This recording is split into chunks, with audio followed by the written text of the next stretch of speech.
تو کیا اگر کوئی انسان کوئی برا کام کرتا ہے تو کیا اس پہ خدا کی رضا شامل ہوتی ہے؟ نہیں. کوئی آدمی جو برا کام کرے اس کے کسی لحاظ سے بھی خدا تعالیٰ کو اس کا ذمہ دار قرار نہیں دیا جا سکتا، سوائے اس کے کہ خدا تعالیٰ نے اس کو اختیار دیا تھا. اس سے زیادہ ذمہ داری نہیں. یہ بھی اس کی تقدیر ہے. اس لحاظ سے ایک بچے کو آپ اجازت دیں یہ کام یوں کرے یا یوں کرے، میٹھی چیز کھائے یا کڑوی کھائے، وہ کڑوی کھا لے اور یہ بتا دیا جائے اس کو پہلے کہ یہ کڑوی ہے اور اس کو پتا ہو کہ کڑوا ہوتا کیا ہے، تو اس لحاظ سے تو آپ ذمہ دار نہیں ہیں، اس نے خود یہ فیل کیا ہے. لیکن آپ زبردستی روک بھی سکتے تھے. آپ کا زبردستی نہ روکنا یہی صرف آپ کی ذمہ داری ہے، سمجھے نا. اسی طرح اللہ تعالیٰ کا بندوں سے تعلق ہے. جب خدا نے خیر اور شر دونوں کی اجازت دے دی تو اجازت کی حد تک ذمہ دار ہے خدا، اس سے زیادہ نہیں. لیکن جو اللہ تعالیٰ کہتے ہیں کہ میرے حکم کے بغیر کوئی پتہ بھی نہیں ہل سکتا، ہاں تو یہاں خدا نے حکم دیا ہی نہیں نا اس کو. نہیں قرآن آپ یہاں بدی کا حکم کہاں دیا قرآن کریم میں؟ نہیں، بدی سے میرا مطلب نہیں. اگر کوئی میں آپ کی بات سمجھ رہا ہوں، آپ میری بھی سمجھیں. خدا تعالیٰ نے خدا تعالیٰ فرماتا ہے میرے حکم کے بغیر پتہ بھی نہیں ہلتا، بالکل درست ہے. اگر خدا نے حکم ہی نہ دیا ہو بدی کرنے کا تو پھر انسان آزاد ہو گیا نا. تو خدا کے حکم کے خلاف نہیں کر رہا وہ ان معنوں میں. اگر حکم دیا ہو بدی کا تو پھر وہ مجبور ہے. لیکن یہاں خدا نے حکم کو اٹھا دیا ہے، یہ اور صورت حال ہے. یا حکم کو سسپینڈ کر دیا ہے اور اس کو اختیار دے دیا. یہی حکم ہے خدا کا اور یہی حکم چل رہا ہے. یہاں خدا کا حکم یہ ہے کہ تم مختار ہو گئے ہو یہاں، تو اس کا حکم چل رہا ہے، ہم مختار ہو گئے.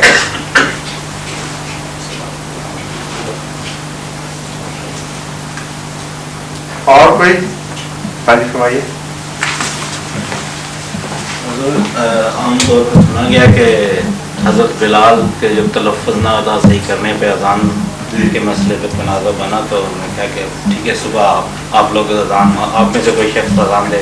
کہاں تنازع بنا؟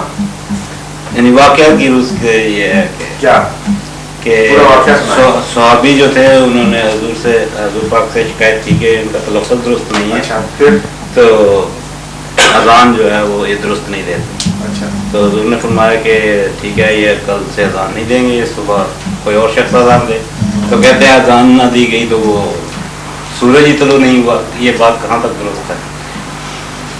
آپ مان رہے ہیں ان باتوں کو؟ نہیں، یہ نہیں مانتے. اس کے سوال کی حقیقت یعنی سچائی یا سچائی اسے ضرور مانگیں. یہ بالکل جھوٹا قصہ ہے. بالکل. یہ عموماً جو قوال لوگ ہوتے قرآن ہیں، کریم کہتا ہے کہ ہم سورج اور زمین کی رفتاروں کو ہم نے مقرر کیا ہے، اور قیامت تک جب تک جو خدا نے وقت مقرر رکھا ہے ان کے اندر ایک ذرہ بھی فرق نہیں پڑ سکتا.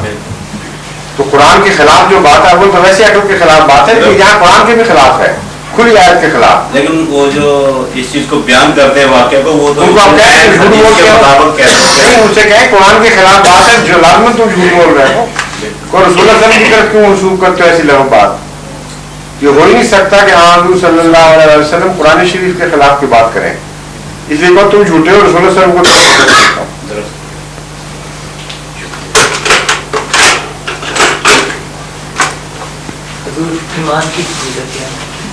کیا مطلب سمجھائیں بات کیا مانے ہیں. ایمان کی فضیلت بیان کریں. یہ تو بڑی لمبی چوڑی تقریر مانگ رہے ہیں آپ. تو بڑے سوال جواب ہے. میں آج پہلی دفعہ تو مجھے آپ سے ملنے کا اتفاق. میں سمجھ رہا ہوں، بڑی خوشی کی بات ہے. آپ سے آپ کی مراد ایمان جو ہے وہ تو ہر چیز پر حاوی ہے. ایمان تو قرآن کریم کی پہلی آیت سورہ فاتحہ کے بعد جو ہے اس میں اس کا ذکر ہے، اور وہ اتنا وسیع مضمون ہے کہ اس کو ایک مجلس میں بیان کرنا ممکن ہی نہیں ہے. الذین یؤمنون بالغیب، یہ پہلی تعریف کی ہے مومنوں کی. تقویٰ کے بعد وہ کیا کرتے ہیں؟ الذین یؤمنون بالغیب، جو غیب پر ایمان لاتے ہیں. اور غیب کے لفظ میں سارے ایمان آ گئے ہیں. ایمان باللہ، ایمان ملائکہ، ایمان بالکتب، ایمان بالرسل، ایمان بالیوم الآخر. تو